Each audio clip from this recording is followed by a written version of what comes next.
Assalamualaikum warahmatullahi wabarakatuh. Apa kabar semuanya?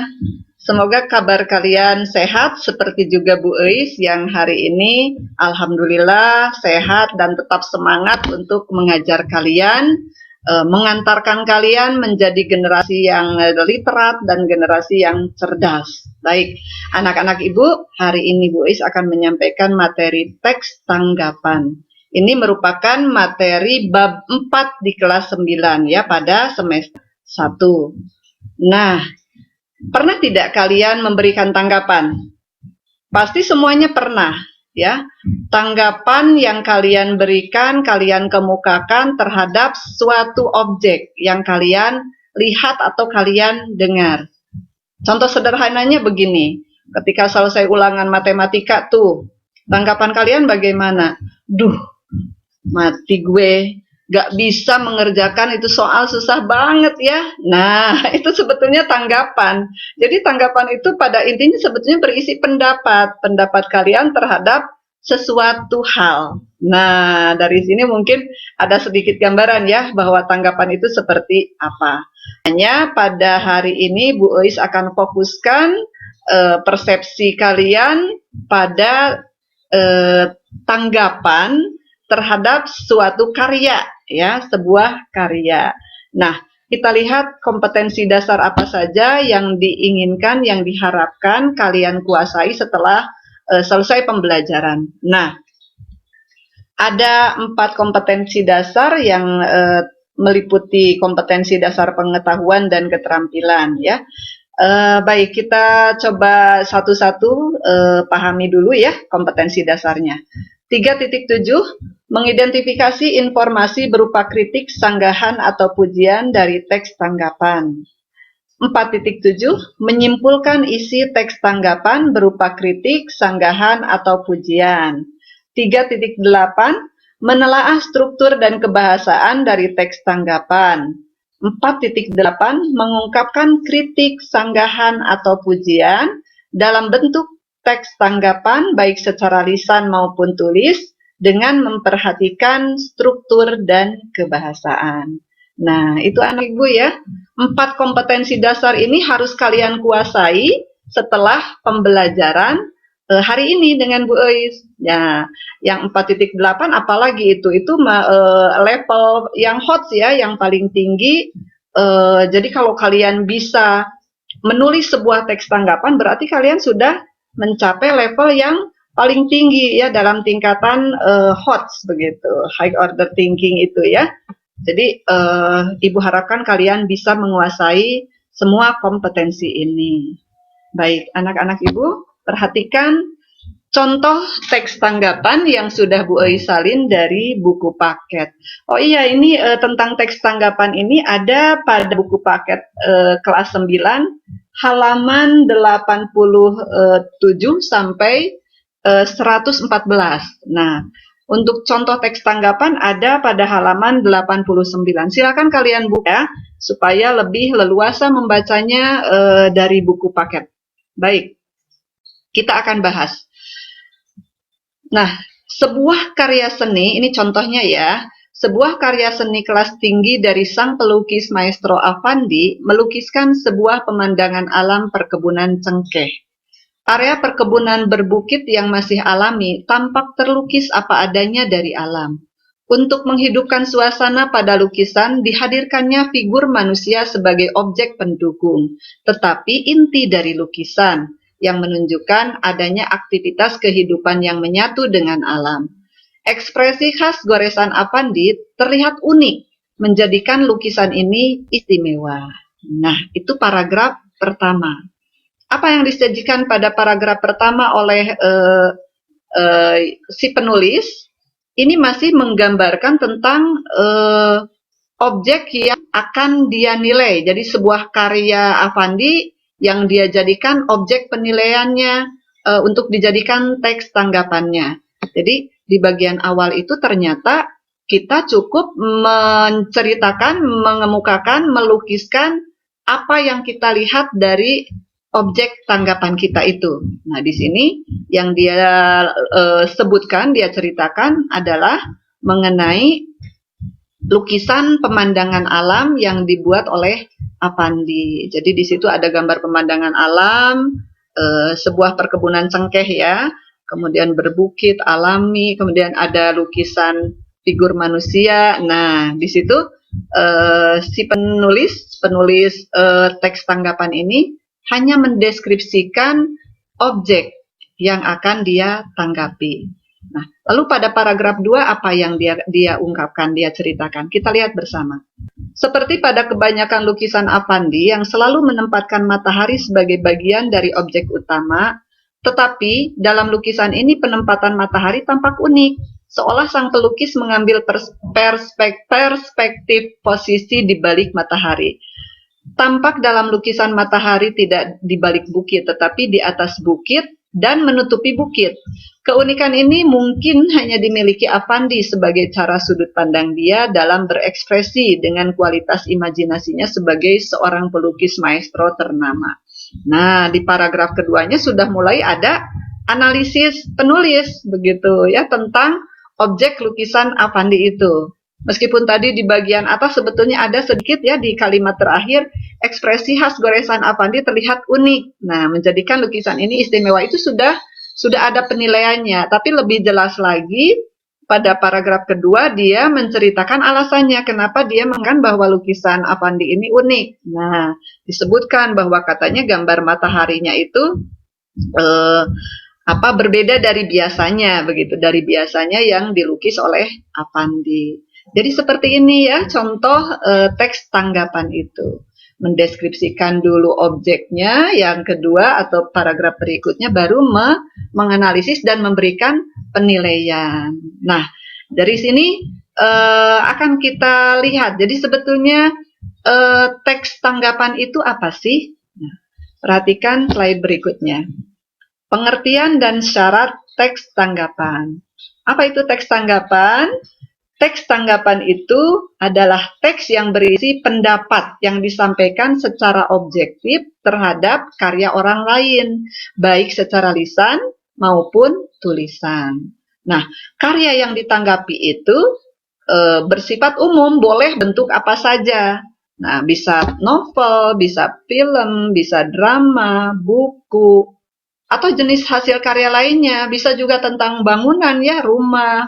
Bisa juga karya yang kita pakai begitu, aksesoris, pakaian apa begitu ya, properti lainnya bisa kita jadikan sebagai objek penilaian teks tanggapan yang akan kita buat. Nah, syarat menyampaikan tanggapan apa saja? Hanya 2 ya. Hanya 2. Tadi di dalam definisi sudah Bu Is sebutkan bahwa teks tanggapan itu berisi pendapat yang disampaikan secara objektif. Nah, objektif ini menjadi syarat di dalam menyampaikan tanggapan.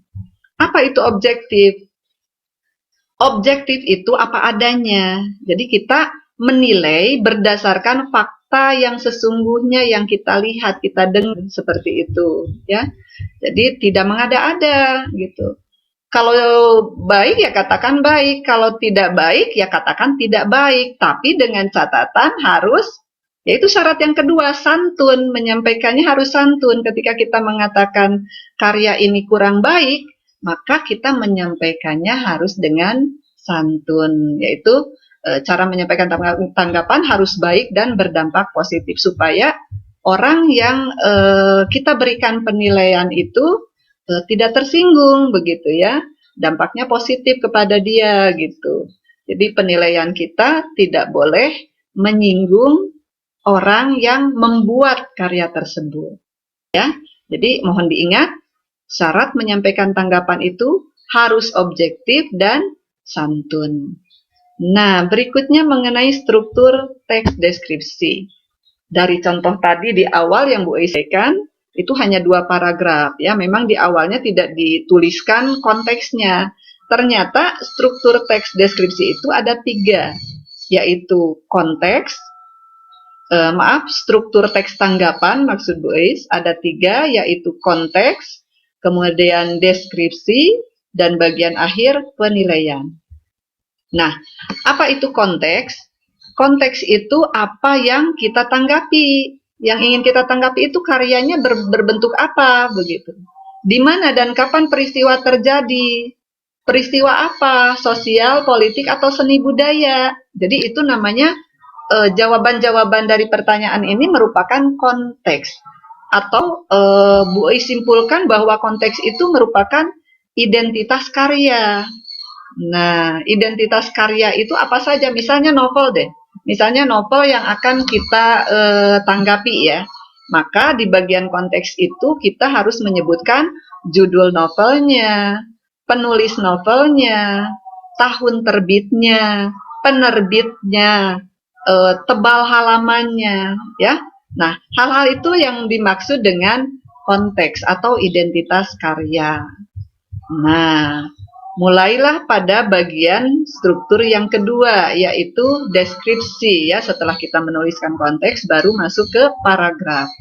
Nah, paragraf awal di dalam teks tanggapan, kita mendeskripsikan objek yang akan kita tanggapi. Contohnya tadi pada contoh teks tanggapan di awal ya, tentang lukisan Avandi. Nah, itu dideskripsikan. Si objeknya itu, lukisan itu berisi lukisan apa, dideskripsikan. Nah, kalau novel, sama, novel juga dideskripsikan gambaran ceritanya, garis besar ceritanya seperti apa. Nah, setelah itu, setelah selesai mendeskripsikan objek karya yang akan kita tanggapi, akan kita nilai, baru bagian akhirnya yaitu penilaian, berisi penilaian. Dan ini menjadi kunci ya, kunci teks tanggapan itu adanya di bagian akhir ini, penilaian ini ya. Jadi penilaian itu berisi apa? Apa yang kita pikirkan tentang sesuatu itu, tentang objek karya yang kita nilai itu gitu. Jadi penilaiannya di sini seperti tadi di dalam contoh di awal disebutkan di bagian paragraf keduanya bahwa lukisan Avandi itu unik begitu. Kenapa disebut unik? Maka diberikan argumen data-datanya. Kenapa disebut misalnya bagus? Maka kalian harus membeberkan atau memaparkan, menjelaskan alasannya begitu ya di bagian penilaian itu. Nah, sudah paham mengenai struktur teks tanggapan, maka kita lanjutkan pada ciri kebahasaan. Nah, ciri kebahasaan sebentar sebelum Bu Is lanjutkan, kan di sini menilai itu kata-kata yang kita ungkapkan itu mengungkapkan pujian atau kritikan. Kalau pujian mungkin tidak ada masalah karena semua orang kan dipuji, tidak akan tidak ada yang tidak suka begitu ya. Semua orang pasti suka dipuji. Tapi ketika yang kita sampaikan di dalam teks tanggapan itu berupa kritikan, nah maka kita harus hati-hati dengan bahasa yang kita gunakan. Makanya tadi di awal syaratnya adalah harus santun. Nah, terkait dengan kebahasaan, berikut adalah hal-hal yang harus kalian perhatikan ketika membuat teks tanggapan. Nah, ini Ibu harus memperhatikan poin-poin penting mengenai kebahasaan ini. 1. Gunakan bahasa deskriptif.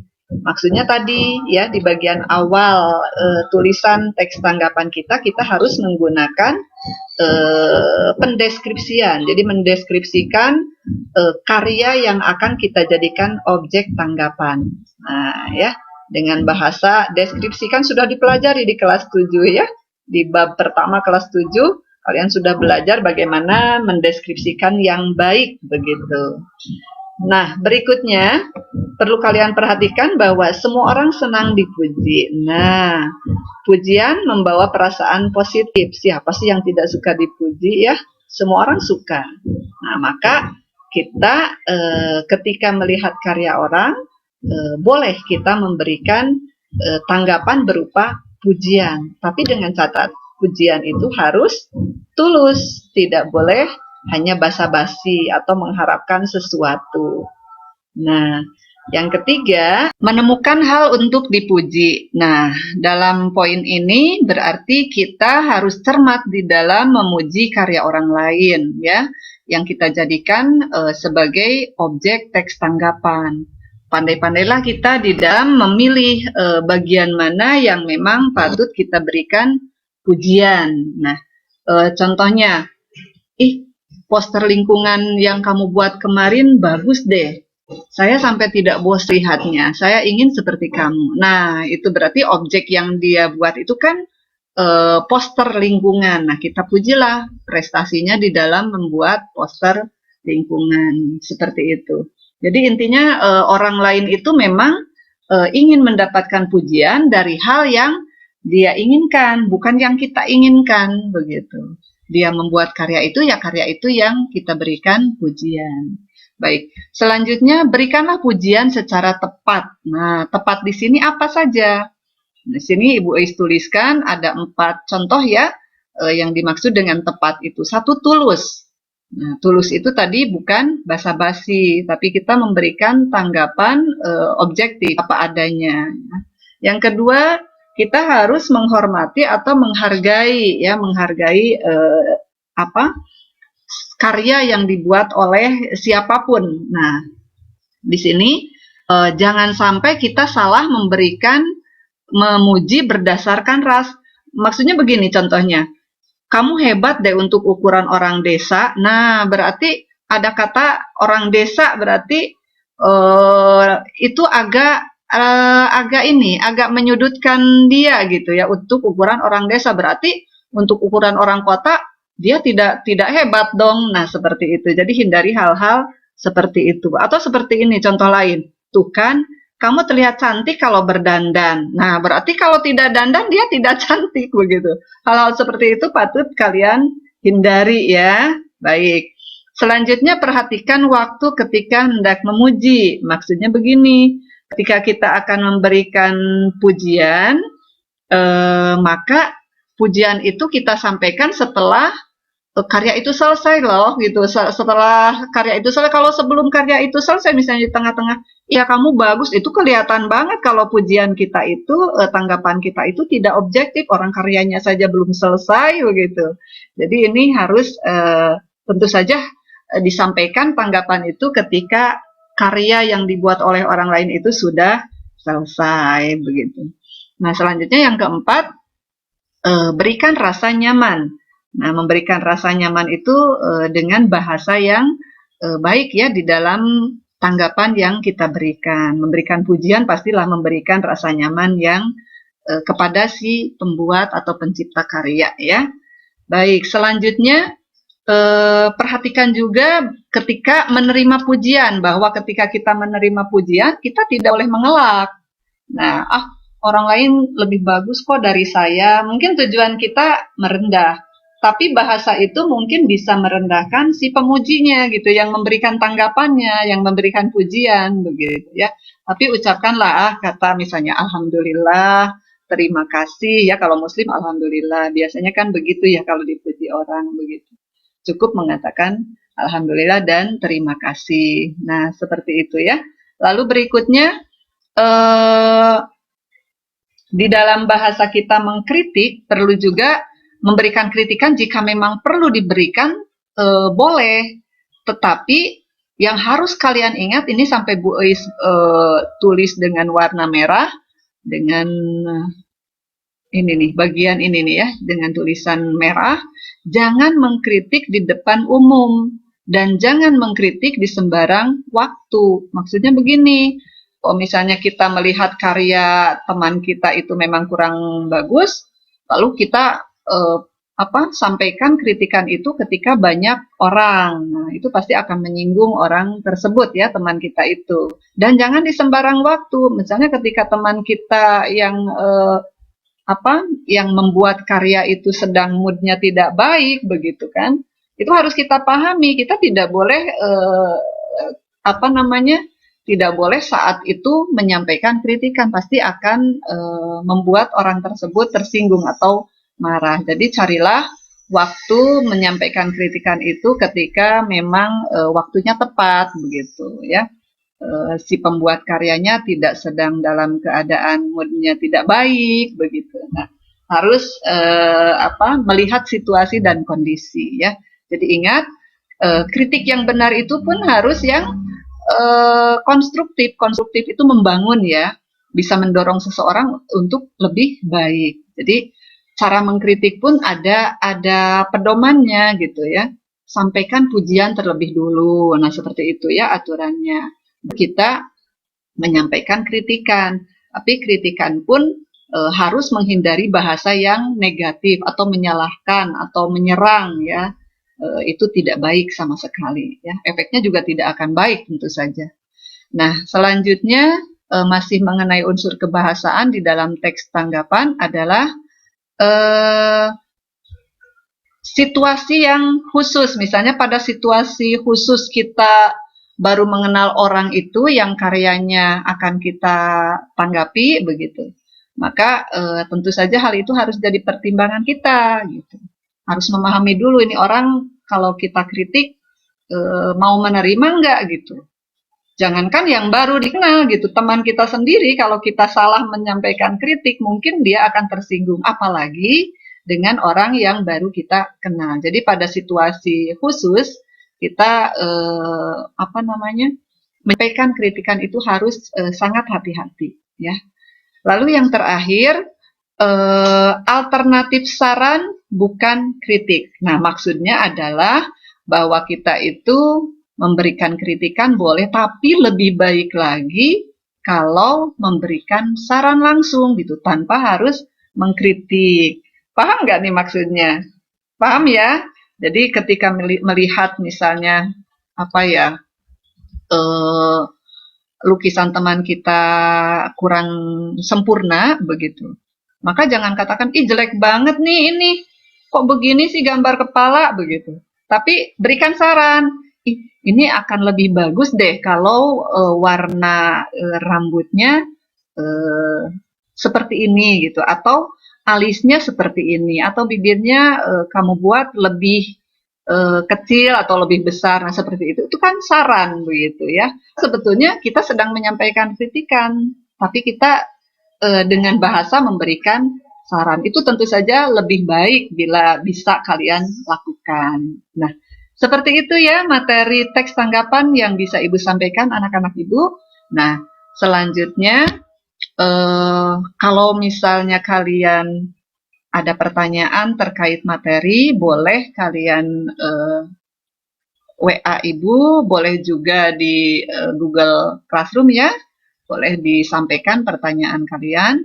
Nah, untuk bagian akhir dari bab 4 ini tentu saja ada tugas ya, sebelum nanti kita ulangan ada tugas dulu ya, yaitu terkait dengan kompetensi dasar tadi yang 4 yang di awal. Jadi setiap kompetensi dasar Bu Eis berikan tugas. Nah, tugas untuk yang pertama mudah ya, yang 3.7 itu kan tadi hanya mengidentifikasi informasi. Jadi kalian hanya menjawab pertanyaan terkait teks tanggapan pada buku paket halaman 89. Jadi di bawah yang lukisan Avandi itu tadi, di bawahnya ada pertanyaan, silahkan kalian jawab. Lalu yang 4.7 jawab juga pertanyaan halaman 93 berdasarkan 2 teks ini ya.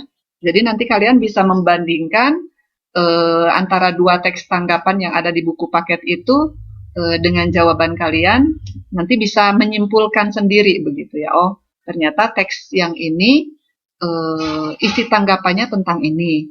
Teks yang satunya lagi isi tanggapannya berbeda dengan yang sebelumnya begitu. Nah, ini dikumpulkan pada akhir minggu ketiga bulan Oktober. Sedangkan untuk 3.8 dan 4.8 itu nanti dikumpulkannya di minggu terakhir ya, minggu terakhir bulan Oktober. Pertanyaannya adalah 3.8, jawablah pertanyaan telaah pada halaman 106. Nah, silakan dibuka nanti buku paketnya. Lalu yang 4.8, nah ini di luar yang ada di buku paket, Bu Eis memberikan kalian tantangan tersendiri ya untuk yang hot study. Nah, pertanyaannya adalah tugasnya, tulislah sebuah teks tanggapan tentang hasil karya sastra atau seni yang ada di rumah kalian dengan mengikuti struktur teks tanggapan, yaitu strukturnya tadi ada konteks, deskripsi, dan penilaian. Nah, untuk cara penulisannya bisa kalian lihat contoh teks tanggapan yang ada di dalam buku paket, yaitu pada halaman 107 sampai 113. Nah, itu bisa dijadikan sebagai referensi kalian untuk mengerjakan tugas terakhir teks tanggapan. Begitu anak-anak Ibu, tetap semangat ya. Oke, tetap jaga protokol kesehatan, tidak keluar rumah ya, sebaik mungkin kalian tetap stay berada di dalam rumah. Semoga kita semua dilindungi oleh Allah Subhanahu wa Ta'ala di masa pandemi ini. Baik anak-anak Ibu, Ibu tunggu tugasnya ya. Oke, Ibu akhiri sebelum akhiri dengan salam. Nah, ada sebuah quote ya, kata-kata motivasi bahwa ilmu tanpa agama itu buta dan agama tanpa ilmu adalah lumpuh. Jadi antara ilmu dengan agama harus kalian prioritaskan, dua-duanya beriringan, tidak bisa salah satunya ditiadakan ya, kedua-duanya sangat penting di dalam hidup kita. Ini quote ini yang disampaikan oleh Einstein. Baik, terima kasih semuanya. Sampai berjumpa di video pembelajaran selanjutnya. Assalamualaikum warahmatullahi wabarakatuh.